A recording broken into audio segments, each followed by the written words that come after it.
राम सा खम्मा गणेश, स्वागत है आप सभी का आप ही के अपने YouTube channel Mukesh Mahendra education पर। दोस्तों खुद से ठानो, ठीक है, कि जीतूंगा मैं, ये खुद से वादा है। जीतूंगा मैं, ये खुद से वादा है। जितना सोचो व्यू कोशिश ज़्यादा है। तकदीर भी रूठी है पर हिम्मत नहीं टूटी है। हौसला हमारा इतना बुलंद है कि इसके आगे सफलता भी शोर मचा देवे। ठीक है, सभी का स्वागत है। और दोस्तों आज हम बात करने वाले हैं कक्षा 12 इतिहास का चैप्टर नंबर 1 है ईंटे मनके तथा अस्थियां। पढ़ाइयाँ की एक भी क्वेश्चन गलत को नहीं हुए। ठीक है, एक बार सभी क्लास में शेयर कर दिया दोस्तों, फटाक से शेयर कर दीजिएगा। और वेरी इंपॉर्टेंट क्वेश्चन लेकर आया हूँ दोस्तों, इनको पढ़ लो दोस्तों। दावा ठोक कर कहता हूँ कि एक भी क्वेश्चन गलत नहीं होगा दोस्तों। ठीक है, ये देखो आपके लिए दोहरा फायदा है। ठीक है, कि आम के आम गुठलियों के दाम, दोहरा फायदा कैसे? जैसे दोस्तों ये जो चैप्टर हैं ये दिल्ली पुलिस में भी लग रहा है, आगे तैयारी करोगे कंपटीशन एग्जाम की तो उसमें भी काम आएगा। अब जैसे दिल्ली पुलिस की वैकेंसी आ रखी है तो देखो ये टॉपिक लग रहा है, पहले टॉपिक है ईंटे मनके तथा अस्थियां, तो ये लगता है आप इसको अच्छे से पढ़ लीजिएगा। मैं कंपटीशन एग्जाम के अनुसार पढ़ाऊंगा और आपके 12th क्लास में कितने भी जो क्वेश्चन बनेंगे वो इसी में से बनेंगे। अब मैं बताने वाला हूँ प्रश्न किस प्रकार से पूछे जाएंगे चैप्टर से संबंधित। और इससे पहले एक जरूरी सूचना हमारी है कि जो भी नोट्स बुक खरीदना चाहो वो खरीद लीजिएगा। मेरे द्वारा लिखी गई एक नोट्स बुक, प्राइस बिल्कुल कम है दोस्तों। इतिहास की खरीदना चाहेंगे तो 71 रुपये में आपको मिल जाएगी नोट्स बुक। मेरा व्हाट्सअप नंबर ये दे रखे हैं, आप मैसेज कर सकते हैं। और मैं 100% दावे के साथ कहता हूँ कि एक भी क्वेश्चन इनसे बाहर नहीं आएगा। नोट्स को पढ़ लो, साथ ही मेरे द्वारा जो ये टेस्ट सीरीज करवाई जा रही है इसको देख लो, नाकर लग जाएगा दोस्तों। पूरे इतिहास में 100 में से 100 नंबर। ठीक है, चलो आपकी इच्छा है, बाकी मैंने यूट्यूब पर से भी नोट्स करवा रखे हैं, आप चाहो तो नोट भी कर सकते हो। ठीक है, देखो दोस्तों हम स्टार्ट करते हैं। पहला क्वेश्चन है आपके सामने, हड़प्पा सभ्यता की खोज कब और किसके द्वारा की गई थी? एग्जाम की दृष्टि मोस्ट इंपोर्टेंट क्वेश्चन है, कंपटीशन एग्जाम में बार बार पूछिए। हड़प्पा सभ्यता की खोज कब और किसके नेतृत्व में हुई थी प्यारे मित्रों? तो याद रखिएगा, हड़प्पा सभ्यता की खोज हुई थी कब? 1921 में। कब हुई थी मित्रों? 1921 में हड़प्पा सभ्यता की खोज हुई। किसके नेतृत्व में हुई? सबको पता है, जॉन मार्शल के नेतृत्व में हुई। किसके नेतृत्व में हुई प्यारे मित्रों? जॉन मार्शल के नेतृत्व में। जॉन मार्शल के नेतृत्व में हुई। किसने की हड़प्पा सभ्यता की खोज? दयाराम साहनी ने। याद रखेंगे, दयाराम साहनी ने दोस्तों, दयाराम साहनी ने हड़प्पा सभ्यता की खोज की 1921 में। किसके नेतृत्व में? जॉन मार्शल के नेतृत्व में। मेरे प्यारे मित्रों, इस वीडियो में जो प्रश्न बोलने वाला हूं एक एक याद कर लेना प्यारे मित्रों, अच्छे से सुनो मेरे भाइयों और बहनों। सबसे पहला प्रश्न पूछा जाएगा, हड़प्पा सभ्यता की खोज कब हुई? 1921 में। हड़प्पा सभ्यता की खोज किसके नेतृत्व में हुई? जॉन मार्शल के नेतृत्व में। किसने की? दयाराम साहनी ने की। किस नदी के किनारे? हड़प्पा सभ्यता किस नदी के किनारे स्थित है? वेरी इंपॉर्टेंट क्वेश्चन है, याद रखना। रावी नदी के किनारे हड़प्पा सभ्यता स्थित है। ठीक है, यह प्रश्न आपको याद करना है। खोज कब हुई? 1921 में हुई। प्रश्न एग्जाम में पूछा जाए कि हड़प्पा संस्कृति के महत्वपूर्ण 2 केंद्रों के नाम बताओ। हड़प्पा संस्कृति के महत्वपूर्ण 2 केंद्रों के नाम बताओ, तो हड़प्पा और मोहनजोदड़ो। हड़प्पा और मोहनजोदड़ो ये हड़प्पा संस्कृति के 2 महत्वपूर्ण केंद्र है, आपको याद रखना। अगर प्रश्न पूछा जाए कि सबसे पहले खोजा गया स्थल कौन सा है, सबसे पहले खोजा गया स्थल कौन सा है? वो है हड़प्पा। ठीक है, सबसे पहले खोजा गया स्थल कौन सा है? हड़प्पा। अगर प्रश्न पूछा जाए कि सबसे अधिक प्रसिद्ध पुरास्थल कौन सा है, सबसे अधिक प्रसिद्ध पुरास्थल वो है मोहनजोदड़ो। सबसे पहले खोजा गया हड़प्पा, सबसे अधिक प्रसिद्ध पुरास्थल मोहनजोदड़ो। ये बात आपको याद रखनी है। अब मोहनजोदड़ो आएगी दोस्तों, मोहनजोदड़ो देखिएगा, मोहनजोदड़ो की खोज किसने की? मोहनजोदड़ो की खोज की थी 1952 में। याद रखना, मोहनजोदड़ो की खोज हुई थी 1922 में। कब हुई थी दोस्तों? 1922 में। किसने की थी? राखालदास बनर्जी ने। राखालदास बनर्जी ने प्यारे मित्रों, राखालदास बनर्जी ने मोहनजोदड़ो की खोज 1922 में की। मोहनजोदड़ो का अर्थ क्या होता है? मृतकों का टीला, मुर्दों का टीला। जिस प्रकार हमने देखा था धोलावीरा का शाब्दिक अर्थ क्या होता है? सफेद कुआं। उसी प्रकार मोहनजोदड़ो का अर्थ होता है मृतकों का टीला। कालीबंगा का शाब्दिक अर्थ होता है काली काली चूड़िया, काली काली चूड़िया, काले रंग की चूड़िया। ये कालीबंगा का शाब्दिक अर्थ है। तो ये सब प्रश्न आपको अच्छे से याद करने हैं। अब दोस्तों एग्जाम में जो और प्रश्न पूछे जाते हैं वो क्या पूछे जाते हैं, ये तो याद रखना ही है कि जो हड़प्पा सभ्यता कालक्रम बताओ, हड़प्पा सभ्यता का कालक्रम, कालक्रम है हड़प्पा सभ्यता का 2600 से 1900 ईसा पूर्व। हड़प्पा सभ्यता का कालक्रम है 2600 से 1900 ईसा पूर्व, ये भी आपको याद रखना है। हड़प्पा सभ्यता सबसे पहले हड़प्पा नामक स्थान पर मिली, इसीलिए इसे हड़प्पा सभ्यता कहा जाता है। हड़प्पा सभ्यता को सिंधु घाटी सभ्यता भी कहते हैं, ये भी याद रख लेना। इसके अलावा दोस्तों पूछा जाता है कि हड़प्पा सभ्यता में कुओं की संख्या कितनी, कुओं की, अरे दोस्तों कुओं बेरो, याद रखेगा हड़प्पा सभ्यता में कुओं की संख्या है 700। ये 1 नंबर के अंदर पूछा जा सकता है ऑब्जेक्टिव क्वेश्चन में, हड़प्पा सभ्यता में कुओं की संख्या कितनी है, तो 700 कुएं थे। अब दोस्तों पहले क्वेश्चन इतनी बातें मैंने बता दी, अच्छे से याद करना दोस्तों एक एक पॉइंट को, ठीक है। तो पहला क्वेश्चन हमारा यही था कि हड़प्पा सभ्यता की खोज कब और किसके नेतृत्व में हुई, तो हड़प्पा सभ्यता की खोज 1921 में किसने की, दयाराम साहनी ने की। किसके नेतृत्व में की, जॉन मार्शल के नेतृत्व में। और मोहनजोदड़ो की खोज 1922 में राखालदास बनर्जी ने जॉन मार्शल के नेतृत्व में, ये भी आप याद कर लेना। अब देखो दूसरा क्वेश्चन, भारतीय पुरातत्व का जनक किसे कहा जाता है, वेरी वेरी इंपॉर्टेंट है, भारतीय पुरातत्व का जनक किसे कहते हैं। तो देखो दोस्तों मैं यहां पर इसको मिटा देता हूं, भारतीय पुरातत्व के जनक पूछ रहे हैं तो अलेक्जेंडर कनिंघम एक नाम है दोस्तों, अलेक्जेंडर कनिंघम। दूसरे का आंसर आप लिखेंगे कनिंघम, पूरा नाम है इनका अलेक्जेंडर कनिंघम। कनिंघम ने दोस्तों भारतीय पुरातत्व के क्या हैं, जनक हैं। ये कब बने थे, 1875 में बने थे दोस्तों, 1875 में। यानी भारतीय पुरातत्व के जनक कौन है, तो भारतीय पुरातत्व के जनक है अलेक्जेंडर कनिंघम। कब बने, 1875 में।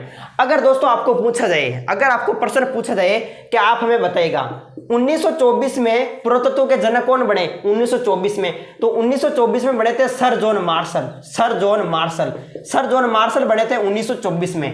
और 1944 में कौन बने थे, तो 1944 में बने थे दोस्तों आर ई एम वेल्लर। ये जो है 1944 में बने थे भारतीय पुरातत्व सर्वेक्षण के डायरेक्टर जनरल, ठीक है। तो ये प्रश्न आपको याद रखना है अच्छे से। सबसे पहले क्वेश्चन क्या है, भारतीय पुरातत्व के जनक किसे कहते हैं, भारतीय पुरातत्व के जनक अलेक्जेंडर कनिंघम। कब बने, 1875 में। फिर बाद में 1924 में कौन बने थे पुरातत्व के जनक, सर जॉन मार्शल। फिर बाद में 1944 में REM वेल्लर, ये याद कर लेना। तीसरा क्वेश्चन है, हड़प्पा सभ्यता के निर्वाह के तरीके बताओ। हड़प्पा सभ्यता के निर्वाह के तरीके पूछा जाएगा, वेरी इंपॉर्टेंट क्वेश्चन है। हड़प्पा सभ्यता के निर्वाह का तरीका बताओ प्यारा मित्रों। तो याद रखिएगा हड़प्पा सभ्यता के निर्वाह के तरीके हैं, कृषि हैं, पशुपालन करना, व्यापार, शिकार, ये आप लिख सकते हैं पॉइंट बाय पॉइंट। हड़प्पा सभ्यता के निर्वाह के तरीकों में आप क्या लिख सकते हैं, कृषि, कि भाई हड़प्पा सभ्यता के जो लोग हैं वो कृषि कार्य भी करता, कृषि में गेहूं, जौ, दाल, सफेद चना, तिल, बाजरा उगाता, खाता और मजा करता, ठीक है। तो ये लिख सकते हो कि हड़प्पा सभ्यता के लोग जो है वो कृषि कार्य भी करते। हड़प्पा सभ्यता के लोग पशुओं को भी पालते, पशुपालन भी करते थे, ठीक है, कृषि करते, पशुपालन करते, पशुओं का व्यापार भी करते थे, शिकार भी करते थे। इस तरीके से आप जो है पॉइंट बाय पॉइंट अपने लिख सकते हो, ठीक है। इसके बाद देखो दोस्तों ये पॉइंट लिखना इसमें, हड़प्पा सभ्यता में नेहरू के साक्ष्य कहां से मिले। अरे दोस्तों वेरी वेरी इंपॉर्टेंट क्वेश्चन आ गया दोस्तों, वेरी वेरी इंपॉर्टेंट क्वेश्चन आ गया। हड़प्पा सभ्यता में नेहरू के साक्ष्य कई बार एग्जाम में पूछोगे, हड़प्पा सभ्यता के नेहरू के साक्ष्य कहां से मिले हड़प्पा सभ्यता में। देखो आप याद रखेंगे, अगर एग्जाम में पूछा जाए हड़प्पा सभ्यता में नेहरू के साक्ष्य पूछा है तो ये मिले थे अफगानिस्तान में। अफगानिस्तान में एक स्थल है सोर्तुगोई, ठीक है, अफगानिस्तान का एक जगह है सोर्तुगोई अफगानिस्तान में है। अफगानिस्तान से मिले थे दोस्तों नेहरू के साक्ष्य। कहां से मिले थे, सोर्तुगोई अफगानिस्तान से मिले थे दोस्तों हड़प्पा सभ्यता में नेहरू के साक्ष्य। अगर आपको पूछा जाए कि आप बताओ हड़प्पा सभ्यता में जलाशय के साक्ष्य कहां से मिले थे, जलाशय के, तो गुजरात में है दोस्तों लोथल, गुजरात में स्थल है लोथल से जो है वो जलाशय के साक्ष्य मिले थे। याद रखेंगे हड़प्पा सभ्यता में नेहरू के साक्ष्य कहां से मिले थे, अफगानिस्तान के सोर्तुगोई से।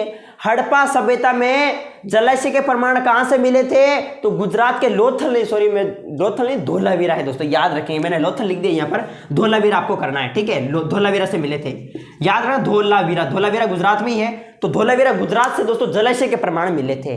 इसके अलावा दोस्तों मिट्टी के बने बेल के प्रतिरूप कहां से मिले थे हड़प्पा सभ्यता में, मिट्टी के बने बेल के प्रतिरूप, तो बनावली हरियाणा से मिले थे। बनावली हरियाणा से मिट्टी के बने बेल के प्रतिरूप मिले, साथ ही चोलिस्तान पाकिस्तान से भी मिले। फिर पूछा जाता है कि हड़प्पा मूर में हमें किसकी जानकारी मिलती है, जो हड़प्पा मूर है उसमें हमें किसकी जानकारी मिलती है, तो वृषभ यानी बैल की जानकारी मिलती है। इसके अलावा और आप याद करेंगे दोस्तों कि जैसे जूते हुए खेत के साक्ष्य हमें कहां से मिले, तो राजस्थान के कालीबंगा से दोस्तों हमें जूते हुए खेत के साक्ष्य मिले। ये भी आप याद कर लेना अच्छे से, ठीक है। तो ये प्रमुख पॉइंट थे, ये कुछ आप याद रखेंगे, वेरी वेरी इंपॉर्टेंट। कई बार एग्जाम में पूछा गया हड़प्पा सभ्यता में नहरों के साक्ष्य कहां से मिले, तो अफगानिस्तान के सोरतुगुई। याद हो रही नहीं हो रही सबने, हो रही नहीं सबने, ठीक है। अब देखो दोस्तों अगला क्वेश्चन 5, हड़प्पा सभ्यता का विस्तार किस प्रकार था। अब दोस्तों मार्क नष्ट को नहीं, देखो हड़प्पा सभ्यता को विस्तार, हड़प्पा सभ्यता का विस्तार किस प्रकार था, मैं था ना अच्छे तरीके से समझा दूं दोस्तों, एक गजब तरीके से समझाऊं। आप सभी एक बार क्लास को शेयर कर दीजिएगा दोस्तों, बहुत कम कैसे जुड़े। अभी से जो स्टार्ट करेंगे पढ़ाई, अभी से जो स्टार्ट करेंगे पढ़ाई, वही आएंगे दोस्तों मेरिट में, ठीक है। इसलिए दोस्तों तैयारी जबरदस्त तरीके से कीजिएगा। मैं यहां पर बात करता हूं हड़प्पा सभ्यता के विस्तार की, तो छोटो सो एक मैप बनाऊं था सामने भारत को ही, और किस प्रकार हड़प्पा सभ्यता को विस्तार हो के बारे में बात कर ला। देखिएगा दोस्तों मैं भारत को मैप बना रही हूं यहां पर आपके सामने समझाने के लिए है, कुल मिलाकर देखो फटाफट। देखो दोस्तों थोड़ा सा ये देखो, ये ऐसे मैंने बना दिया है, आप देख सकते हैं ये भारत का मैप है, ठीक है। ये भारत का मैप मैंने फटाफट बना दिया। अब आपको देखो उत्तरी स्थल यहां पर देखो, यहां पर मिला था मांदा, ठीक है। हड़प्पा सभ्यता के उत्तरी स्थल का नाम क्या है, मांदा। कहां है, कश्मीर में। याद रखेंगे दोस्तों हड़प्पा सभ्यता का उत्तरी स्थल कहां है, मांदा। कहां है, कश्मीर में। किस नदी के किनारे स्थित है, तो चिनाब नदी के किनारे स्थित है प्यारे मित्रों, चिनाब नदी के किनारे स्थित है हड़प्पा सभ्यता का उत्तरी स्थल है मांदा, जो कि कश्मीर के अंदर है। हड़प्पा सभ्यता का दक्षिणी स्थल बताओ, दक्षिणी स्थल, हड़प्पा सभ्यता का भारत में दक्षिणी स्थल वो है दाइमाबाद, ठीक है। दाइमाबाद कहां है भाई, दाइमाबाद, दाइमाबाद है महाराष्ट्र में। कहां है प्यारे मित्रों, दाइमाबाद महाराष्ट्र में। नदी पूछा जाए किस नदी के किनारे स्थित है, तो गोदावरी नदी के किनारे स्थित है। दाइमाबाद किस नदी के किनारे स्थित है प्यारे मित्रों, गोदावरी नदी। अब दोस्तों प्रश्न पूछा जाएगा हड़प्पा सभ्यता का पश्चिमी स्थल का नाम बताओ, पश्चिमी स्थल का। तो पश्चिमी स्थल यहां मिला था दोस्तों, यहां कौन सी जगह है, कौन सा स्थल मिला, सुतका गेंडोर, सुतका गेंडोर। कहां मिला ये, बलूचिस्तान, बलूचिस्तान, बलूचिस्तान पाकिस्तान के अंदर है, आप सभी को पता है। तो बलूचिस्तान पाकिस्तान में सुतका गेंडोर मिले दोस्तों। नदी कौन सी है, दास्क नदी। कौन सी नदी है प्यारे मित्रों, दास्क नदी के किनारे ये मिला था, ठीक है। ये स्थल एक ये हो गया, एक ये हो गया, एक ये हो गया। अब देखो हड़प्पा सभ्यता का भारत में पूर्वी स्थल कौन सा है, पूर्वी स्थल। तो पूर्वी स्थल है दोस्तों, याद रखना आलमगीरपुर। कहां है प्यारे मित्रों, यहां पर मिला था आलमगीरपुर, यहां आप कर देना, ठीक है। आलमगीरपुर, आलमगीरपुर, आलमगीरपुर, आलमगीरपुर ये मिला था, याद रखेगा पूर्वी स्थल है। और कौन सी नदी थी, हिंडन नदी। कौन सी नदी प्यारे मित्रों, हिंडन नदी के किनारे मिला था आलमगीरपुर, उत्तर प्रदेश के अंदर। आलमगीरपुर कहां है, उत्तर प्रदेश में।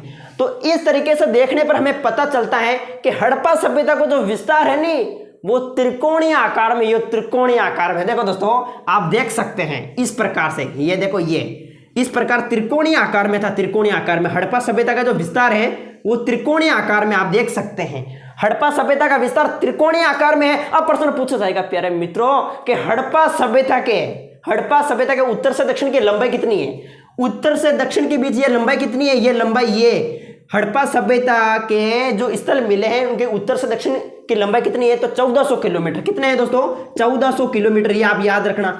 हड़प्पा सभ्यता के पश्चिम से पूर्व की ये लंबाई कितनी है, तो ये है 1600 किलोमीटर। कितनी है प्यारे मित्रों, 1600 किलोमीटर। ये याद कर लो, बस काम हो गया।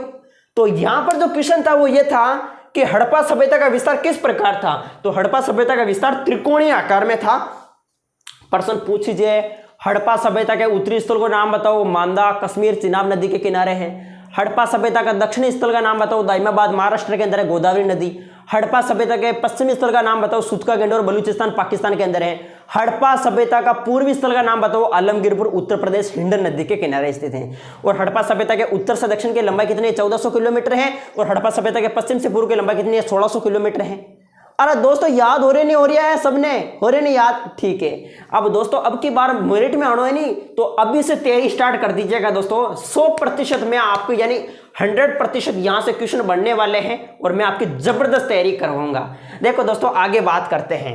अगला क्वेश्चन कौन सा है, पूरा स्थल से क्या तात्पर्य है। आपके प्रश्न पूछा जाएगा पूरा स्थल से क्या तात्पर्य। अब देखो पूरा स्थल, पूरा यानी पुराणों स्थल, मतलब कोई स्थल मिली हुई, ऐसे स्थल जो पुराने हैं, जहां पर पुराने औजार मिले, जहां पर पुराने मृद बांड यानी बर्तन वर्तन मिले, ठीक है, जहां पर इमारतें, पुरानी इमारतें, घर जो भी मिले, जो पुराने स्थल हैं वही तो पुराने स्थल हैं, ठीक है। ऐसे आप लिख सकते हैं कि ऐसे स्थल जहां पर पुराने औजार, बर्तन, मृदभांड मिले वही पुरा स्थल है, ठीक है। इसके बाद क्वेश्चन है, देखो 1 नंबर के अंदर पूछा जा सकता है पुरा स्थल से क्या तात्पर्य। नेक्स्ट है हड़प्पा सभ्यता की बस्ती को कितने भागों में बांटा गया। जो हड़प्पा सभ्यता की बस्ती ही ने कितना भागों में बांटी हो दोस्तों, 2 भागों में बांटी, पहलो दुर्ग और दूसरो निचला शहर। हड़प्पा सभ्यता की जो बस्ती थी, हड़प्पा सभ्यता की जो बस्ती थी उसको 2 भागों में बांटा गया, एक तो दुर्ग, ठीक है, और दूसरा है निचला शहर। दुर्ग और निचला शहर याद रखेंगे दोस्तों, दुर्ग और निचला शहर।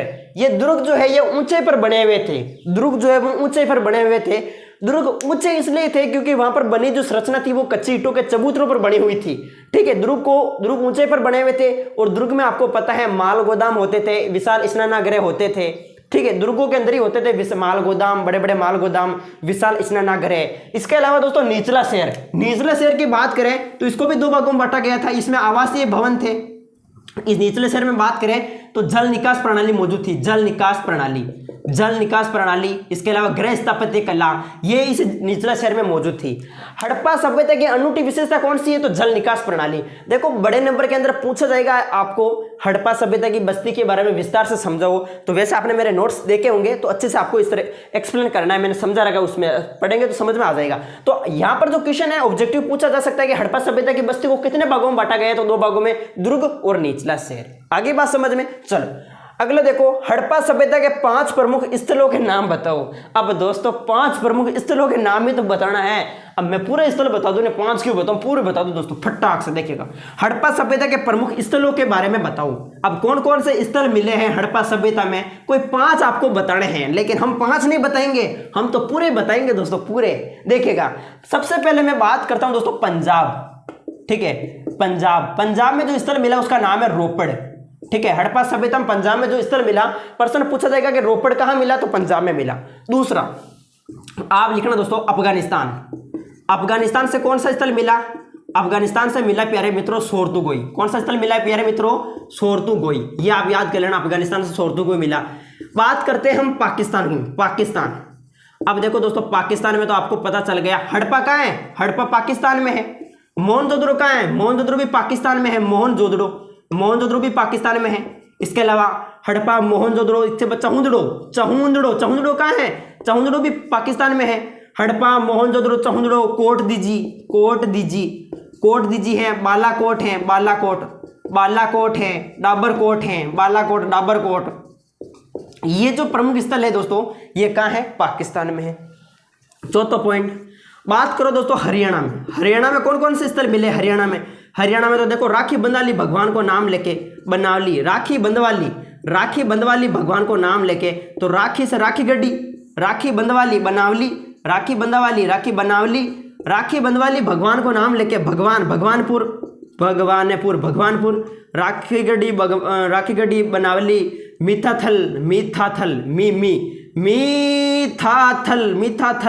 मीठाथल। ये जो स्थल मिले वो हरियाणा के अंदर मिले, याद करना अच्छे से। इसके अलावा दोस्तों मैं बात करता हूं आगे, अभी से पढ़ोगे तो ही बढ़ोगे दोस्तों, याद रखेंगे। उत्तर प्रदेश में तो एक ही स्थल है, वो याद रखना आलमगीरपुर, जो काफी फेमस स्थल है आलमगीरपुर। हड़प्पा सभ्यता का पूर्वी स्थल है आलमगीरपुर, जो कि उत्तर प्रदेश में हिंडन नदी किनारे मिला, तो ये पूर्वी स्थल हो गया। इसके अलावा मैं बात करता हूं आपके सामने गुजरात। देखो दोस्तों गुजरात में बात करें तो गुजरात में तो आपको सभी को पता ही होगा, लोथल है,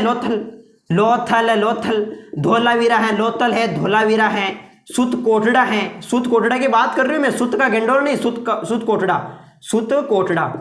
कोटड़ा है, लोथल, धोलावीरा, सुत कोटड़ा, रंगपुर, नागेश्वर, ये सब गुजरात के अंदर है दोस्तों। सुत का गेंडोर बलूचिस्तान के अंदर है, सुत कोटड़ा ये गुजरात में है। तो इस तरीके से ये प्रमुख स्थल आप याद करेंगे। राजस्थान में भी मिले थे, जैसे कालीबंगा है, पीलीबंगा है, रंगमहल है। तो सबसे पहले दोस्तों पंजाब में कौन सा मिला, रोपड़। उसी प्रकार से अफगानिस्तान में एक स्थल मिला सोरतुगोई, और पाकिस्तान में हड़प्पा, मोहनजोदड़ो, चहुंदड़ो, बालाकोट, डाबरकोट, कोट दीजी। इसके अलावा हरियाणा में बनावली, मिताथल, भगवानपुर, राखीगढ़ी, और अपना उत्तर प्रदेश में आलमगीरपुर, और गुजरात में लोथल, धोलावीरा, सुतकोटड़ा, रंगपुर, नागेश्वर, राजस्थान में कालीबंगा, पीलीबंगा, रंगमहल। ये सब आपको याद करने हैं। अब यहां पर क्वेश्चन क्या था हमारा, हड़प्पा सभ्यता के 5 प्रमुख स्थलों के नाम बताओ। कोई भी लिख सकते था ना, जच्चे जो दोस्तों, और लिख दो राकीगढ़ी लिख दो, लोथली लिख दो, रोपड़ी लिख दो, बालाकोट, डाबर, जो भी आपको जच्चे जो याद है तो वो लिख दो दोस्तों, ठीक है। अब दोस्तों इस प्रकार से क्वेश्चन पूछे जाने वाले। इसके बाद देखो शिल्प उत्पादन का महत्वपूर्ण केंद्र कौन सा था। और देखो दोस्तों शिल्प उत्पादन का महत्वपूर्ण केंद्र, शिल्प उत्पादन का महत्वपूर्ण जो केंद्र है वो कौन सा है, वो है चहुंदड़ो। कहां गया चहुंदड़ो, ये रहा देखो ये रहा, ये चहुंदड़ो कहां है मित्रों, ये चहुंदड़ो पाकिस्तान में है, पाकिस्तान में। ये शिल्प उत्पादन का क्या है, महत्वपूर्ण केंद्र है। प्रश्न पूछा जाएगा शिल्प उत्पादन का महत्वपूर्ण केंद्र कौन सा है, तो चहुंदड़ो, जो कहां है, वर्तमान पाकिस्तान में है। अब शिल्प कार्य में क्या क्या आते हैं, शिल्प कार्य में तो आप सभी को पता होगा मनके बनाना है, ठीक है, मनके बनाना है, ये जितने भी जो है मनके बनाना, मनके कैसे बनाए जाते हैं ये भी प्रश्न पूछा जाता है। संग की कटाई है, धातु कर्म, मुहरे बनाना, बाट बनाना, ये सब शिल्प कार्य में आते हैं दोस्तों, ठीक है। मनके बनाना, धातु कार्य, मुहरे बनाना, बाट बनाना, ये सब शिल्प कार्य में आते हैं। मनकों का निर्माण कैसे किया जाता है, मनकों का निर्माण किया जाता है दोस्तों, जैसे 2 या 2 से अधिक पत्थरों को मिलाकर मनकों का निर्माण किया जाता है। मनके जो है, मनकों की बात करें तो ये कार्नेलियन एक पदार्थ है, पत्थर है कार्नेलियन, सुंदर लाल रंग का पत्थर है कार्नेलियन, तथा जिस्पर, स्पेटिक, क्वार्टर, सेलखड़ी, इन सभी पदार्थों के आपस में मिलाने से जो है वो इस मनके का निर्माण किया जाता है, ठीक है। तो ये याद करना आपको अच्छे से। तो देखो इसमें क्या पूछा था, क्वेश्चन पूछा था कि शिल्प उत्पादन का महत्वपूर्ण केंद्र कौन सा है, तो चहुंदड़ो हो जाएगा। नेक्स्ट है हड़प्पा लिपि के बारे में आप क्या जानते हैं, एग्जाम की दृष्टि मोस्ट इंपोर्टेंट क्वेश्चन है। हड़प्पा लिपि के बारे में आप काय जानो दोस्तों, काय जानो बताओ फटाफट। हड़प्पा लिपि, लिपि के बारे में क्या जानो थे फटाक से। हड़प्पा लिपि ध्यान रखिएगा दोस्तों, हड़प्पा लिपि एक चित्रात्मक लिपि है। हड़प्पा जो लिपि है वो चित्रात्मक लिपि है। कहने का मतलब ये है कि हड़प्पा लिपि को हम चित्रात्मक लिपि भी कह सकते हैं। हड़प्पा लिपि जो है वो दोस्तों दाएं से बाएं लिखी जाती है। हड़प्पा लिपि दाएं से बाएं लिखी जाती है और चित्रात्मक लिपि है, और इस लिपि में जो चिन्हों की संख्या है वो 375 से 400 के बीच है। एग्जाम की दृष्टि से मोस्ट इंपोर्टेंट क्वेश्चन है हड़प्पा लिपि। आंख बंद कर याद कर लो दोस्तों, आंख बंद याद कर लो कि हड़प्पा लिपि जो है चित्रात्मक लिपि है, इसमें चिन्हों की संख्या 375 से 400 के बीच है, ये दाएं से बाएं लिखी जाती हैं, और हड़प्पा लिपि को एक रेशमी लिपि कहते हैं क्योंकि इस लिपि को आज तक कोई पढ़ नहीं पाया। एग्जाम की दृष्टि से मोस्ट क्वेश्चन है हड़प्पा लिपि रेशमी लिपि क्यों कहलाती है, क्योंकि इस लिपि को आज तक कोई पढ़ नहीं पाया। ये याद करना अच्छे से, ये हड़प्पा लिपि। नेक्स्ट बाट, देखो नोट करना है आपको, बाट किस पत्थर से बनाए जाते हैं, 1 नंबर के अंदर पूछा जाएगा। बाट किस पत्थर से बनाए जाते हैं, तो बाट है दोस्तों चरट, एक चरट नामक पत्थर है, चरट नामक पत्थर, उससे बनाया जाता है दोस्तों बाट। बाट किस पत्थर से बनी है, चरट नामक पत्थरों बनी है, ठीक है। याद हो रही है सबने, हो रही है सबने याद, चलो ठीक है। नेक्स्ट मोहनजोदड़ो में मिले विशाल भवन को किसकी संज्ञा दी गई, हाँ मोहनजोदड़ो के मायने का ये दोस्तों एक विशाल भवन मिलियो, एक कमरो मिलियो, कमरो मैंने की संज्ञा दी, ठीक है, कई नाम जानीजो। तो ध्यान रखेगा दोस्तों, मोहनजोदड़ो में मिले विशाल भवन को किसकी संज्ञा दी गई, प्रसाद की संज्ञा दी गई दोस्तों, प्रसाद की, किसकी संज्ञा दी गई, प्रसाद की। ये याद करना वेरी इंपॉर्टेंट क्वेश्चन है। नेक्स्ट है आपके सामने हड़प्पा सभ्यता के पतन के 2 कारण बताओ। कोई 2 कारण आपको बताने के भाई आखिर हड़प्पा सभ्यता इतनी बड़ी सभ्यता ही क्यों पतन हो गया, कैसे हुआ पतन। हड़प्पा सभ्यता के पतन के तो वैसे कई कारण हैं, इतिहासकार जैसे अलग अलग कारण बताते हैं। कई तो बतावे कि बाढ़ आ गई, कई तो कहे बाढ़ आ गई, कोई कहे भूकंप आ गयो, ठीक है, कोई कहे सिंधु नदी को मार्ग बदल गयो, ठीक है, कोई कहे वनों की कटाई हो रही है। ये वजह बहुत सारे कारण बताते हैं, तो आपको कोई 2 कारण लिखने हैं। आप इसमें लिख सकते हैं भूकंप आ गई होगो, ये वजह से हड़प्पा सभ्यता पता नहीं नीचे दब गई, ठीक है, भूकंप आ गई हुई, या फिर आप कह सकते हैं वनों की कटाई होने लगी होगी, सिंधु नदी को मार्ग बदल गई हुई। इस तरीके से कोई भी आप 2 कारण इसमें लिख सकते हो। और इस तरीके से आपके सामने ये 10 क्वेश्चन है, मैंने फुल एक्सप्लेन किया, जो मैंने बोले हैं उनको भी याद करने हैं, ठीक है। आ रही बात समझ में। तो प्यारे मित्रों, मेरे द्वारा एक नोट्स बुक तैयार है, अगर हिस्ट्री में 100 में से 100 नंबर लाना चाहते हैं तो उस नोट्स बुक को पढ़ लीजिएगा। ये मेरा व्हाट्सअप नंबर है, आप नोट कर सकते हैं। इन नंबरों पर आपको मैसेज करना है। प्राइस बिल्कुल कम है, 71 रुपये में जो है वो आपको नोट्स बुक मिल जाएगी व्हाट्सएप पर PDF के रूप में, ठीक है। समझ में आ गई बात? समझ में सभी के? और बाकी जो बोर्ड पर जो क्लास आती है सभी को अटेंड करनी है। ये सब जो क्वेश्चन है ना ये तुरंत याद कर लो आप सभी, नोटबुक के अंदर नोट करो, तुरंत याद कर लो दोस्तों, एग्जाम में बहुत हेल्प मिलेगी आप सभी को। ठीक है, इसी प्रकार से क्लासें हमारी चलती रहेगी। आप सभी मुझे कमेंट बॉक्स में बताना दोस्तों क्लास थाने क्या लगी, अच्छी लगी कि नहीं लगी, एक बार लाइक कर दीजिएगा सभी फटाक से। मिलते हैं वापस आपको नेक्स्ट वीडियो में, तब तक के लिए जय हिंद जय भारत। ओके।